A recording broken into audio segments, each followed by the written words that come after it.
22 तारखेला अयोध्येमध्ये राम मंदिराचं उद्घाटन होतं आहे आणि या उद्घाटनाच्या कार्यक्रमासाठी जवळपास देशभरातून 4000 साधू संतांना निमंत्रण देण्यात आलेलं आहे। तर जवळपास 7000 निमंत्रित व्यक्तींना उद्घाटन सोहळ्यासाठी निमंत्रित केलेलं आहे। मात्र बाबरी मस्जिदचा जो खटला आहे ज्यांनी सुप्रीम कोर्टापर्यंत चालवला असे इक्बाल चाचा अंसारी यांना सुद्धा राम मंदिर ट्रस्टकडून निमंत्रण जे आहे ते देण्यात आलेलं आहे। आपल्याबरोबर इक्बाल चाचा अंसारी आहेत। चाचा जी, आपको न्योता मिला है? जी मिला है न्योता हमको। हाँ न्योता मिला है। आप पहले ही बोले थे कि जब हमको न्योता मिल जाएगा तो हम जाएंगे, लेकिन आपको अधिकृत तो न्योता मिला है। कैसा लगता है आपको? आपको भी समारोह में शामिल होने का न्योता मिला है?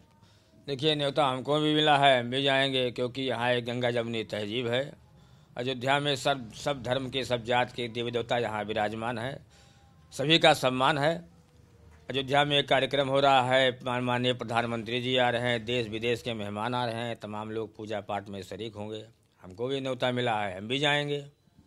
आता आपण पाहतोय की ही इक्बाल चाचा अंसारी यांना राम मंदिर ट्रस्टकडून निमंत्रण पत्रिका देण्यात आलेली आहे, ज्याच्यावरती आपल्याला कोड नंबर 6583 पाहायला मिळतोय। म्हणजे जवळपास 7000 व्यक्तींना याचं निमंत्रण देण्यात आलेलं आहे। त्याच्यावरती इक्बाल चाचा अंसारी यांचं नाव पाहायला मिळतं आणि अवध प्रांताकडून हे निमंत्रण देण्यात आलेलं आहे। चाचा जी, इसके अंदर क्या क्या है हमको दिखाइए जरा कि न्योते में क्या क्या आपको मिला है। इसमें जो है कार्ड होते हैं जो ये अपने इसमें प्रोग्राम में जो भी आ रहे हैं लोग उस टाइप का ये है। इसमें प्रोग्राम में लिखा हुआ है जो ये अपना है।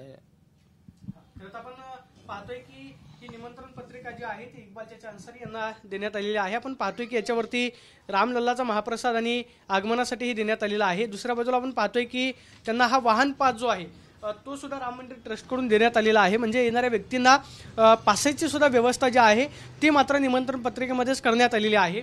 दुसऱ्या बाजूला आपण पाहतोय की या निमंत्रण पत्रिकेमध्ये आपल्याला ही रामाची प्रतिकृती आपल्याला पाहायला मिळते आणि त्याचबरोबर हा कार्यक्रम जो आहे तो किती तारखेला होणार आहे, 22 जानेवारीला हा कार्यक्रम होणार आहे। त्यासाठी ही निमंत्रण पत्रिका देण्यात आल्याचं यामध्ये म्हटण्यात आलेलं आहे।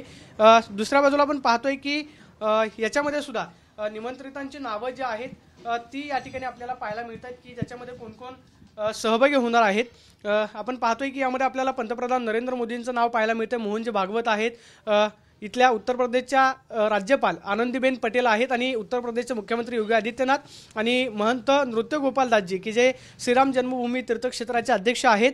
आणि आपण पाहतोय की ही कार्यक्रम पत्रिका जी आहे ती या ठिकाणी देण्यात आलेली आहे। 11:30 वाजता सगळ्या सन्माननीय म्हणजे जे निमंत्रित आहेत त्यांच्या आगमनाला सुरुवात होईल।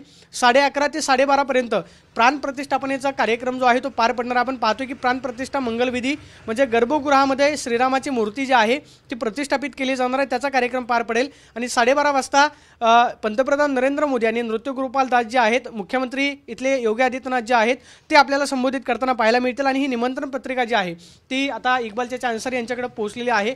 चाचा जी, क्या कहना चाहेंगे? इतना साल का संघर्ष था वो अभी खत्म होने जा रहा है, 22 जनवरी को राम मंदिर का उद्घाटन होने जा रहा है। देखिए लोअर कोर्ट, हाई कोर्ट, सुप्रीम कोर्ट ने फैसला किया, पूरे देश के मुसलमानों ने सम्मान किया। 4 साल बीत चुका है, अब कोई शिकवा शिकायत नहीं है। मंदिर बन के तैयार है, पूजा पाठ होने जा रही है, देश विदेश को लोग आ रहे हैं, हमको भी निमंत्रण मिला है, हम भी जाएंगे। बहुत आनंद की और सौभाग्यपूर्ण बात है कि राम मंदिर जहाँ हो रहा है उस कार्यक्रम में आप शामिल हो। देखिए ये अयोध्या है, हर धर्मों का सम्मान है यहाँ, तो हमको ये बुलाया गया तो हम भी जाएंगे, हम भी खुश हैं। आपण पाहतोय की इक्बाल चाचा अंसारी सांगतायत की राम मंदिर सोहळ्याचं निमंत्रण जे आहे ते मला मिळालेलं आहे आणि त्यामुळे आम्ही खुश आहोत, अशी प्रतिक्रिया इक्बाल अंसारींनी दिल्याचं पाहायला मिळतं। Camera person Rakesh Sonvi, Pradeep Kapse, TV9 Marathi, Ayodhya.